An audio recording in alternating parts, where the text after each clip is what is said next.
Hi అండి, నేను మీ బాలు. ఒక సత్యం చెప్తా, లైక్ చేసి షేర్ చేసి సబ్స్క్రైబ్ చేసుకోండి.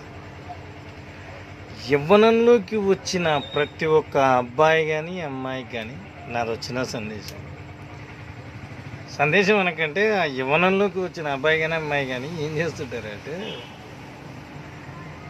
యవ్వనంలోకి వచ్చేదాడే అబ్బాయి కావాలని అమ్మాయి, అమ్మాయి కావాలని అబ్బాయి చదువు సంకనాకిచ్చి చదువుని తీసి అట్ట మీద పెట్టి దిక్కులు చూస్తుంటారు.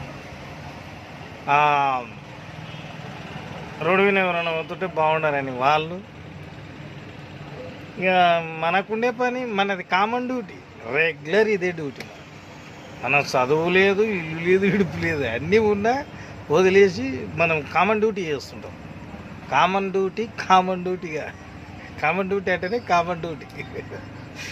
అట్లా ఒకవేళ అమ్మాయి తరపున అమ్మాయి దోస్తులు ఉన్నారనుకో, మనం లవ్ చేస్తున్నామని మనం చెప్పకపోయినా పర్వాలేదు, 1కి 10 సార్లు వాళ్ళు ఇట్లా చూస్తే అని ఆయన నిన్నే చూస్తున్నాడే అని చెప్పి లేనిది లేకుండా లేపి మరీ చెప్పేటోళ్ళు అమ్మాయి దోస్తు వాళ్ళే ఉంటారు.